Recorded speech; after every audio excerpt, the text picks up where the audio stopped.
जय। विप्रवृंदों की जय।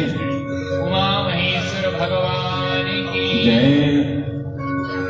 वागर्था विव संप्रक्तो वागर्था प्रतिपत्तये जगतः पितरो वन्दे पार्वती परमेश्वरौ। बोलिए श्री रत्नेश्वर महादेव की जय। श्री सिद्धेश्वर महादेव की जय। नमः पार्वती पतये हर हर महादेव।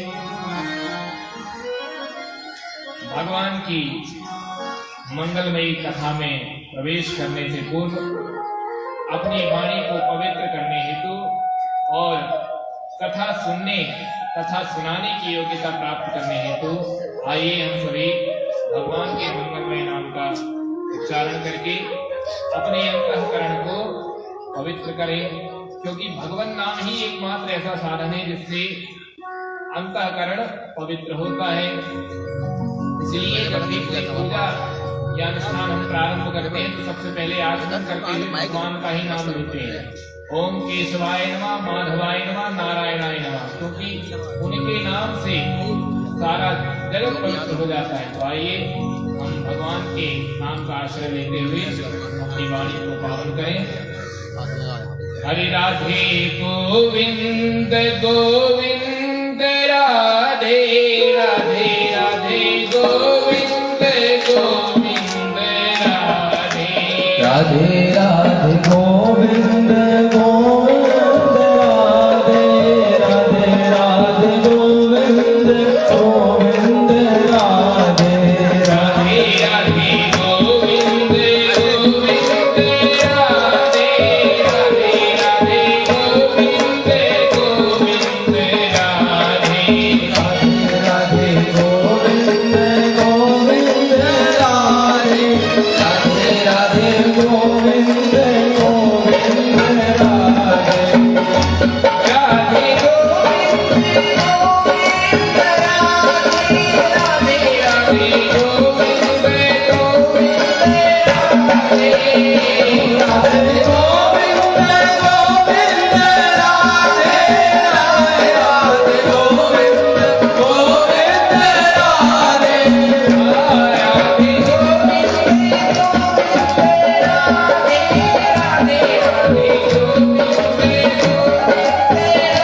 जय हो राधे राधे गोविंद गोविंद राधे राधे राधे गोविंद गोविंद राधे राधे गोविंद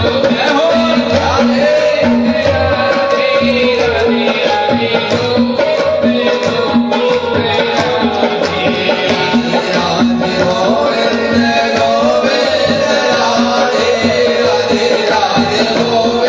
राधे गोविंद गोविंद राधे राधे राधे गोविंद गोविंद राधे राधे राधे गोविंद गोविंद राधे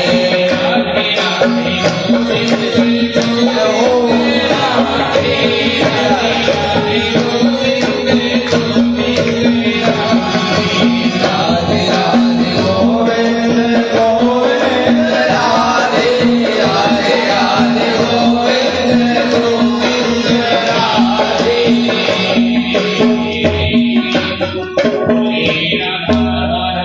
जय हो। परम मंगलमय परमाध्यक्ष सर्वेश्वरेश्वर पुराण पुरुषोत्तम भगवान श्री राधा माधव की यह बांगमयी प्रतिमूर्ति श्रीमद् भागवत महापुराण, जिसके आज हम तृतीय दिवस में बंडोर ग्राम में समायोजित श्रीमद् भागवत के तृतीय दिवस में हम सभी विराजमान हैं। उपस्थित सभी सज्जनगण, माताएं बहनें, बांधवों बांधवियों, बालक बालकों और सभी हमारे मंत्रों का जप करने वाले आचार्य श्री अभिषेक चौबे जी, हमारे शास्त्री श्री अमित चौबे जी, हमारे शास्त्री श्री हिमांशु चौबे जी, हमारे राजा परीक्षित श्री भगवती प्रसाद सोनी जी, हमारे टेंट वाले भैया जो टेंट में सहयोग दे रहे हैं श्री राम किशोर साहू जी, और हमारे संगीत वाले भैया, और दूर दूर तक जिनको भी हमारी आवाज सुनाई दे रही है, सभी सज्जनगण और सभी संतजनों को मैं प्रणाम करता हूँ। सभी के हृदय आकाश में विराजमान श्री हनुमान जी महाराज और श्री राधा माधव को मैं प्रणाम करता हूँ।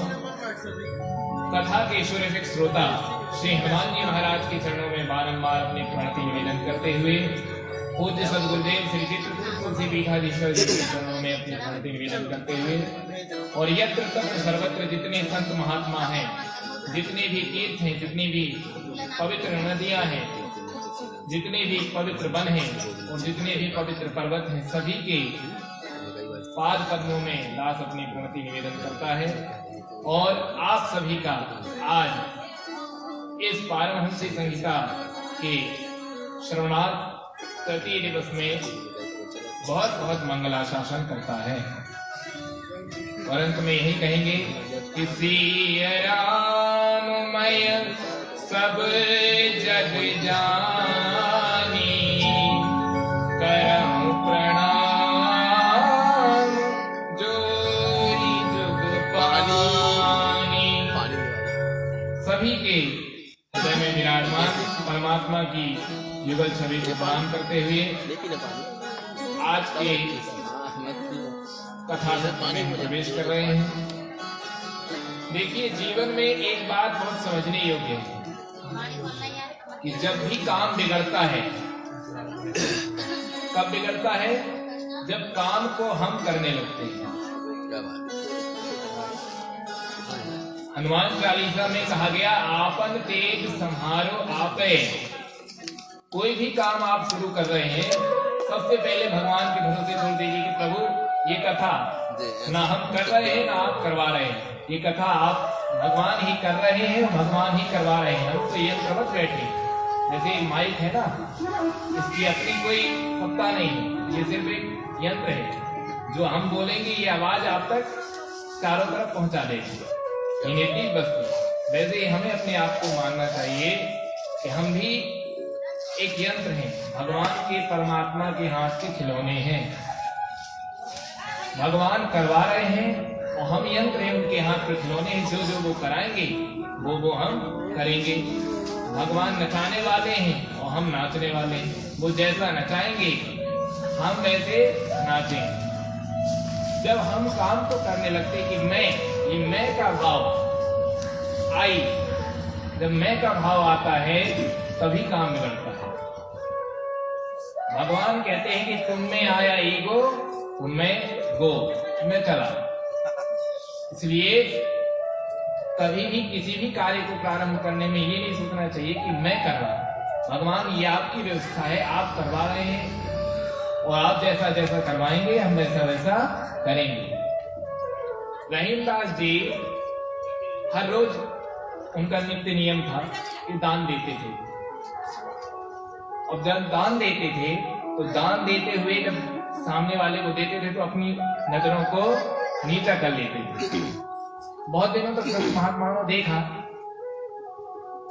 एक दिन एक महान संत ने, जो उनसे उम्र में बड़े थे, बुजुर्ग थे, पूछ लिया कि रहीमदास जी एक बात बताइए, आप दान करते हैं वो तो बहुत अच्छी बात है, और नित्य प्रति करते हैं, आपकी श्रद्धा है, वो भी बहुत अच्छी बात है। पर आप दान देते हुए ये नजरें आप अपनी नीचे के ऊपर लेते, जैसे किसी का चोरी किया हुआ लाए हो और आप दान कर रहे हो छुड़ा करके किसी का।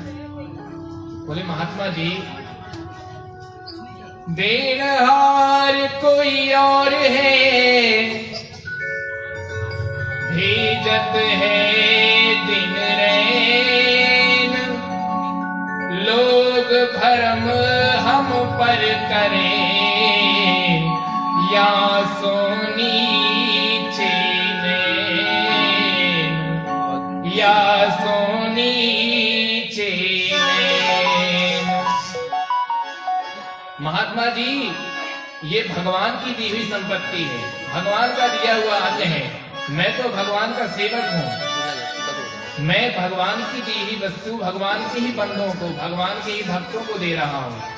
और जब देने वाला देखता है तो कहता है ये रहीमदास दे रहा है। तो मैं इसलिए अपने आप को शर्म महसूस करता हूँ कि किसी दूसरे की संपत्ति किसी दूसरे को दे रहा हूँ, और वो मुझ पर ये विश्वास करता है कि दे मैं रहा हूँ, तो दूसरे का अधिकार लेकर मैं दे रहा हूँ, इसलिए मुझे शर्म आती है, इसलिए मैं अपने नेत्र झुका लेता हूँ।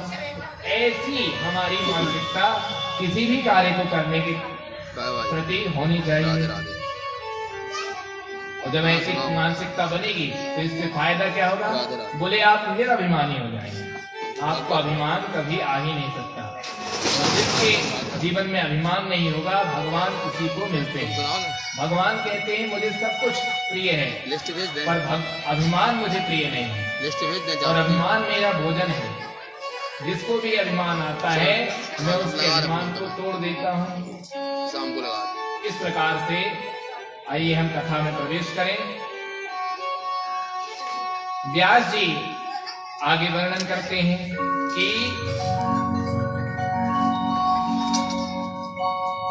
16 बेटियां दक्ष की उत्पन्न हुई, 27 बेटियां थी, जिसमें से कुछ ऋषियों को ब्याह दी गई, कश्यप जी की बेटियां। उसके बाद दक्ष ने जब अश्विनी नाम की कन्या से विवाह किया तो उसके यहाँ 16 बेटियां उत्पन्न हुई, 27 बेटियां उत्पन्न हुई, जिसमें से 16 बेटियां यज्ञ नारायण को विवाह दी गई। एक रुचि प्रजापति को, 13 धर्म को ब्याही गई, एक अग्नि को ब्याही गई और एक पितरों को ब्याही गई। रुचि प्रजापति के साथ जिस बेटी को ब्याहा गया उनसे यज्ञ नारायण भगवान उत्पन्न हुए। प्रसूति नाम की कन्या से दक्ष का विवाह हुआ था, उसी का नाम अश्विनी है। इस प्रकार से जब बेटियों के वंश को बताया, बोले एक और दक्ष की बेटी थी जिसका नाम था सती। अब सभी बेटियों के यहाँ तो संतान हुई, पर सती के यहाँ कोई संतान नहीं। तो राजा परीक्षित आश्चर्य में पड़ गए, देव जी से पूछ बैठे कि प्रभु जब सब बेटियों के यहाँ दक्ष की संतान हुई तो सती के यहाँ क्यों नहीं हुई? बोले सती ने अपने पिता के यज्ञ में जाकर के अपने प्राणों की आहुति दे रही थी, इसलिए उनके यहाँ कोई संतान नहीं हो पाई। जबकि सती का विवाह किससे हुआ था? बोले भोलेनाथ भूत भावन भगवान शंकर से। बोले ऐसा क्यों? दक्षो दुहित्री वत्सला, दक्ष तो अपनी बेटियों से बहुत प्रेम करता था, फिर अपने पिता के घर में जाकर के उसने अपने प्राणों का त्याग क्यों किया? तब फिर पूरा वृतांत सुखदेव जी ने बताया कि एक बार ब्रह्मा जी ने दक्ष को सब प्रकार से योग्य देखकर उसे प्रजापति बना दिया। सब विधि विचारी, सब विधि सब लायक, विधि विचारी सब विधि सब लायक, विधि विचारी सब विधि सब लायक, विधि विचारी सब विधि सब लायक। दक्ष ही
ब्रह्मा जी ने प्रजापतियों का नायक बना दिया तो उन्हें बहुत अभिमान आ गया। वो स्वामी जी कहते हैं प्रभुता पाई काहे मद नाही, ऐसा कौन संसार में जन्मा है, अस को जग जन्मा जग, ऐसा व्यक्ति कोई जन्मा ही नहीं है जिसे प्रभुता मिल जाए और मद ना आए। तो दक्ष को अभिमान हो गया कि हम प्रजापति बन गए।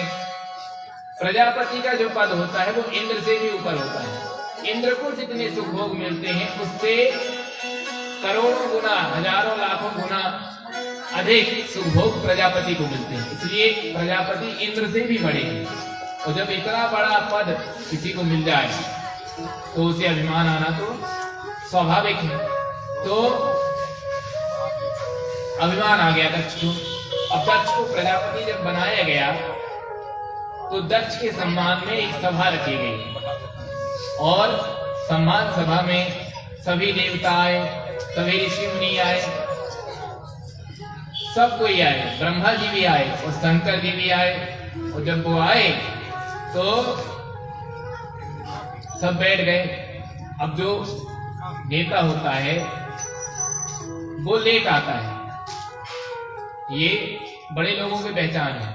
जितना आप समय निश्चित करेंगे उससे आधा एक घंटा लेट ही वो आएंगे।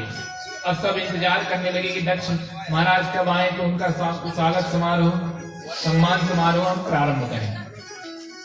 इतने में दक्ष जी आ गए और जैसे ही दक्ष आए तो सबने उठ करके प्रणाम किया। वेद व्यास जी कहते हैं ऋते विरंचिं सर्वं च, विरंची अर्थात ब्रह्मा जी को और सर्वम विष्णु जी को छोड़ करके सबने दक्ष को प्रणाम किया। अब अभिमानी जो होता है उसे जितने हाथ जोड़े खड़े रहते हैं वो तो नहीं दिखते, पर जो हाथ नहीं जोड़े रहते हैं ना वही उसे देख नजर आते हैं। ये अभिमानियों का लक्षण होता है। सभी माताओं से निवेदन है कृपया बात न करें। ये अभिमानी का लक्षण होता है कि जितने हाथ जोड़े खड़े हैं, हजारों लाखों खड़े हों, पर उसे वो नहीं दिखते। उन्हें कौन दिखता है? जितने दो चार हाथ जोड़े ना खड़े हैं। तो दक्ष ने चारों तरफ अपना सिर घुमा करके देखा, सब तो हाथ जोड़े खड़े थे। देव गंधर्व राज सब किन्नर इंद्र जितने थे सब हाथ जोड़े खड़े। और देखा कि शंकर जी और ब्रह्मा जी नहीं खड़े। फिर देखा अरे ब्रह्मा जी तो मेरे पिताजी हैं और बेटा चाहे कितना भी बड़ा हो जाए पिता तो हमेशा उसके लिए बेटे का ही भाव रखता है। पर जैसे ही शंकर जी की तरफ देखा तो मूड खराब हो गया। ये शंकर क्यों नहीं खड़ा हुआ? अरे ये तो मेरे पुत्र समान है। एश में शिष्यताम, ये मेरे पुत्र के समान है, मेरी बेटी का पति है, ये क्यों नहीं खड़ा हुआ? और सभापति का जो भाषण होता है वो सबसे अंत में होता है। पहले जितने सम्मान समारोह में पधारे हुए व्यक्ति होते हैं, सदस्य होते हैं, वो भाषण देते हैं एक एक करके सारे सदस्य, तब अंत में सभापति का भाषण होता है। पर क्रोध में आकर के दक्ष सबसे पहले गया और सिंहासन में बैठ गया और बोला सुनो सुनो सभी सुनो, मेरी बात को ध्यान पूर्वक सुनो। अब सब चक्कर में फंस गए। अरे भाई सभापति अभी अभी आए और सीधे आगे भाषण शुरू कर दिए। ऐसी कौन सी विशेष बात है जो आज सभापति का भाषण जो सबसे आखिरी में होना था सबसे पहले होने लगा? तो दक्ष बोला श्रूयतां ब्रह्मर्षयो मे सहदेवा सहाग्नया। हे देवताओं, हे गंधर्वों, हे किन्नरों, सब मेरी बात सुनो। न ज्ञानम न चमत्सरात्, न मैं अज्ञान के बस बोल रहा हूँ, न अभिमान के बस, न किसी से द्वेष करके बोल रहा हूँ। क्या हो गया भाई, क्यों आप ऐसा बोल रहे हैं? इतना तीव्र स्वर आपका क्यों है? सभी ने पूछा। बोले सभ्य समाज में एक भी असभ्य व्यक्ति आकर के बैठ जाए तो सारे समाज को दूषित कर देता है। अब सब चारों तरफ देखने लगे, यहाँ तो सब देवता बैठे हैं, सब बने ठने चकाचौंध से युक्त हैं कोई मणि की माला पहने हैं, कोई सोने की माला पहने हैं, कोई मरकत की माला पहने हैं। यहाँ कौन आ गया जो फटे हाल है या जिसके वस्त्र बिखरे हुए? सब जब देखने लगे आश्चर्य, तो दक्ष बोला, अरे तुमको ये शंकर नहीं दिखता है, वहां क्यों देख रहे हो? ये देखो, कोई आया है, इसको ना प्रणाम करने का तरीका है, न इसे कोई नीति का ज्ञान है, न कुछ पता है कि प्रोटोकॉल क्या होता है। सभी ने प्रणाम किया, इसने खड़े होकर प्रणाम भी नहीं किया। अयं तु लोकपालानां यशोधनो निरपत्रपः सद्भिराचरितः श्रेष्ठा येन स्तब्धेन दूषितः। अयं तु लोकपालानां यशोगनो निरपत्रपः। निरपत्रपः का अर्थ क्या है? बोले निर्गता कृपा लज्जा, जिसने तृण तोड़ करके प्रतिज्ञा पूर्वक लाज को त्याग दिया हो, वो निरपत्रपः। ऐसा ये शंकर बैठा है।